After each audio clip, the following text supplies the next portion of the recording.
Je paye Ancestry, je reçois mon enveloppe et le test me dit que je viens 100% d'où je savais que je venais déjà. J'aime venir à Montréal, j'aime votre vibe ici. Les gens montent, ils descendent, ils sont contents dans les rues. J'arrête quelqu'un, je dis, mais vous allez où? Je ne sais pas, I'm just going, man. Et je vous dis ça parce que moi, je suis un gars de région, en fait. Et donc, chaque fois que je vois ici, je me rends compte que je suis vraiment un gars de région. Qu'est-ce qui s'est passé? C'est qu'il y a quelques années, 4 ans exactement, j'ai débarqué au Québec parce que j'ai fait mon test ADN. Je voulais savoir d'où venaient mes ancêtres, mais aussi, si j'avais un peu de sang blanc, ça peut toujours servir, faciliter les visas et autre chose. Et aussi, je voyais des gens qui avaient 10% d'Europe, 2% d'Afrique, donc j'étais excité. Je paye Ancestry, je reçois mon enveloppe et le test me dit que je viens 100% d'où je savais que je venais déjà. 250 $ plus tard. Et là, ça m'a choqué parce que je me suis rendu compte que ça veut dire qu'aucun de mes ancêtres, sur 1500 ans, ne s'est dit, les gars, est-ce qu'on peut aller voir ailleurs? Ouais. Découvrir des territoires déjà habités. Et je me suis dit que je dois changer ça. Donc, j'ai pris mes bagages, direction le Canada, direction le Québec, et j'ai atterri à Rivière-du-Loup. Et il n'y a pas de loup dans la rivière. Rivière-du-Loup, c'est une belle petite ville. Elle m'a permis de découvrir des choses sur moi que je ne savais pas avant d'arriver ici. Comme que j'étais une minorité visible. Et une personne de couleur, parce qu'il paraît que c'est pratique d'avoir un peu de couleur pour être visible. Donc, à Rivière-du-Loup, les gens me regardaient, il y avait beaucoup de regards appuyés. Je me sentais un peu comme une star. Des fois, ils disaient, vous voulez un autographe? Oui. Je suis le cousin d'Obama, moi aussi. Je viens du Cameroun, là. Et puis, c'est à Rivière-du-Loup que je me suis rendu compte que minorité visible, c'est une grande responsabilité parce que j'étais le Google Afrique de tous mes collègues québécois. Et vous voyez là, c'est la région, donc c'est les Québécois, 100% pure laine et coton ouaté.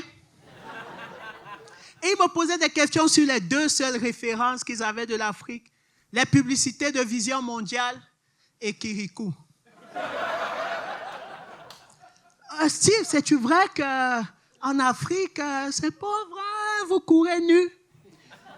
Moi, j'ai été bien éduqué, je dis toujours la vérité. Oui. Tu sais, mon collègue s'appelait Ludovic. Bon, je vais l'appeler Ludo pour qu'il ne se reconnaisse pas. Je dis, Ludo, tu sais, oui, en Afrique, moi, je courais nu dans la savane. J'avais mes 2 lions qui m'accompagnaient, mes animaux de compagnie. Et surtout, j'avais un éléphant comme laveuse sécheuse. C'est-à-dire, quand je voulais me laver, mon éléphant allait à la rivière puiser de l'eau et avec sa trompe, il me faisait une bonne douche et il me séchait avec ses oreilles. Oui. Moi, j'assume pleinement mon statut de minorité visible et je fais tout pour m'intégrer à la majorité invisible, incolore. Donc, j'apprends l'histoire, je voyage.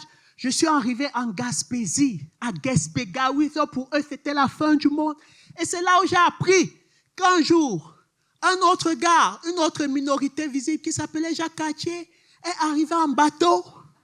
Il est arrivé à Gaspé. Il a vu Dondakana, le chef des Micmacs, sur place en train de pêcher. Il a juste planté une croix.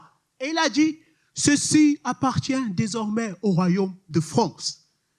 Sans dire bonjour. Et puis Dondakana était là, mais Jacques, c'est comment? C'est comment? La terre est grande, regarde, le pays est grand. Ici, nous, la terre ne nous appartient pas, nous appartenons à la terre. Et Jacques a dit non. OK? Donc, j'ai appris tout ça. Et moi aussi, j'ai voyagé. Je suis allé en Abitibi. Je sais que vous êtes des Montréalais, donc vous ne voyagez pas beaucoup. Mais, entre Montréal et l'Abitibi, il y a 7 heures. Et surtout, il y a 200 kilomètres d'espace vide. Et moi, j'ai vu des arbres, des lacs, de l'eau et personne. Des arbres, des lacs, de l'eau et personne. Et je me suis souvenu de l'histoire de Jacques Cartier. Et j'ai garé ma voiture.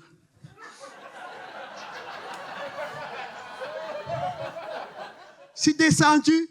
Je me suis fait une petite croix avec des branches. Je l'ai plantée, j'ai crié. Ceci est désormais la propriété du Cameroun.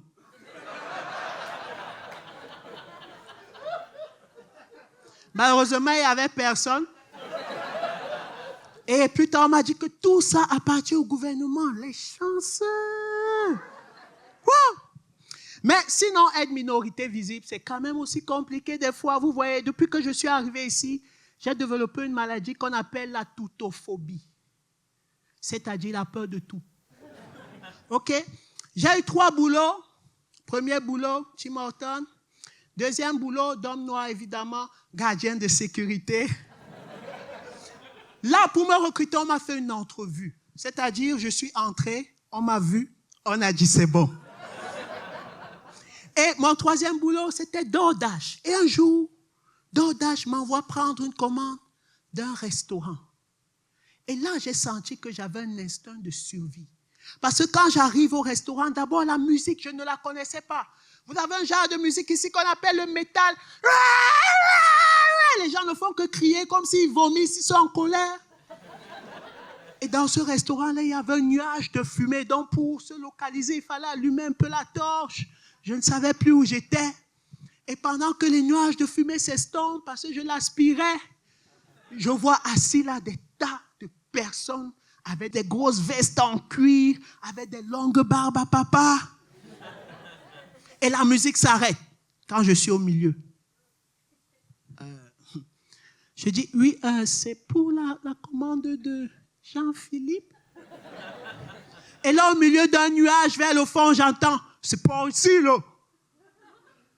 Et pendant que j'allais là-bas, j'ai sorti mon téléphone, comme je le fais ce soir, pour filmer, avoir des pièces à conviction. Au cas où, on ne sait jamais.